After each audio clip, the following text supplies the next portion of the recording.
আসসালামু আলাইকুম। আজকে আমি যে বিষয়টা নিয়ে কথা বলবো এটা একজন অ্যাডমিশন সিকারের জন্য অনেক বেশি গুরুত্বপূর্ণ। অনেক মানে অনেক।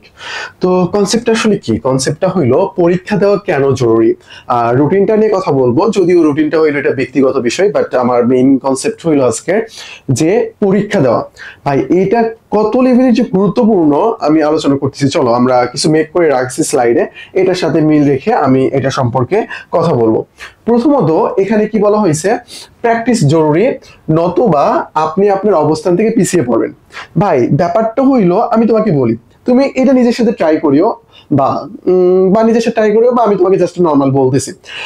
যেটা হইলো যে তুমি আজকে যে পড়াটা পড়ছো, 2 দিন পরে যদি তোমাকে জিজ্ঞাসা করা হয় তার মধ্যে তুমি 60% আনসার করতে পারবে না। 60% আনসার করতে পারবে না, কেন পারবো না আমি? ভাই মানুষ ভুলে যাবে, ভুলে যাওয়া স্বাভাবিক।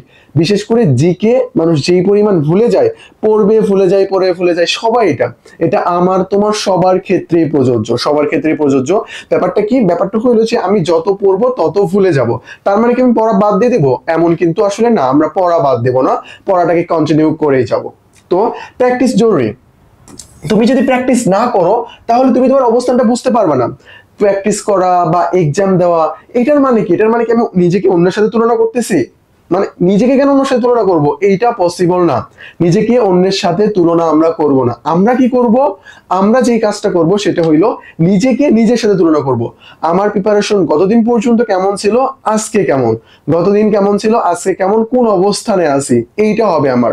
তাহলে আমি আমার বিষয়টা বুঝতে পারবো। আমি যতটুকু পড়তেছি আমি কি সেগুলো মনে রাখতে পারতেছি নাকি মনে ভুলে যাচ্ছি, এই যে কনসেপ্টটা, এটার জন্য তোমার হিউজ পরিমাণ পরীক্ষা দিতে হবে, পরীক্ষা দিতে হবে।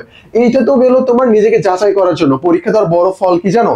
এখানে যে পরীক্ষাগুলো নেওয়া হবে বেশিরভাগ তোমার বিগত কোশ্চেন, নতুন কিছু মেক করে দেওয়া হবে, এগুলো তুমি হুবহু কমন পাওয়ার সম্ভাবনা অনেক বেশি রয়েছে, অনেক বেশি রয়েছে। আমি যদি আমাদের পরীক্ষার কোশ্চেনের কথা বলি, যেখান থেকে আমরা অক্সিজেন সাজেশন মেক করি, এখান থেকে তো বলা চলে যে অনেক সময় 20টা 25টা 26টার মতো কোশ্চেন হুবহু কমন দেখা যায়। তো ব্যাপারটা অনেক জোস না, যে আমি পরীক্ষাও দিচ্ছি, নিজের পজিশনও যাচাই করতে পারতেছি, এন্ড এখান থেকে আমি কমনও পাচ্ছি। ব্যাপারটা অনেক জোস। প্রশ্ন প্যাটার্ন সম্পর্কে ধারণা পাবেন। আপনি যদি পরীক্ষায় না দেন ভাই, তাহলে আপনি কিভাবে ধারণা পাবেন যে ইউনিভার্সিটির কোশ্চেনটা কিরকম করা হয়? আর যারা কোশ্চেন মেক করে তারা অবশ্যই ইউনিভার্সিটি স্টাইলে কোশ্চেনটা মেক করবে, ইউনিভার্সিটি স্টাইলে কোশ্চেনটা মেক করবে। কনফিডেন্স বাড়বে, আপনি যত পরীক্ষা দেবেন তত কি আপনার কনফিডেন্স বাড়বে। আপনার মধ্যে যদি কনফিডেন্স থাকে যে না আমি এই পড়াটা পারবো, আপনি ওইটা আরো সহজেই পারবেন। যদি কনফিডেন্সটা এরকম থাকে, তাহলে আমাদের অবশ্যই অবশ্যই পরীক্ষা দেওয়া উচিত। আমাদের প্রচুর পরিমাণে কি করতে হবে? পরীক্ষা দিতে হবে। আচ্ছা, তারপরে কনসেপ্টটা, এতদিন প্রিপারেশন নিয়েছেন তাদের করণে কি? তাদের করণে হইলো ভাই, এক্সামের আগে আগে যে কোনো এক্সাম ব্যাচে ভর্তি হয়ে যাও, নাহলে এমন প্ল্যাটফর্ম চুজ কর যেখানে রেগুলার এক্সাম হয়। আমাদের যেমন মেইন ব্যাচ স্টুডেন্ট যারা আছে এদের রেগুলার মেমোরাইজিং এক্সাম চলতেই আছে, মেমোরাইজিং পার্ট যেটা বাংলা ইংলিশ, এর পাশাপাশি কি চলতেছে? ক্লাস টেস্ট চলতেছে টপিকস ভিত্তিক। তো এইরকম হলো ব্যাপার। বা আমি আমার প্ল্যাটফর্মের কথা বলতেছি না, তুমি যে কোনো এক্সাম ব্যাচে দ্রুত এনরোল করে ফেলো।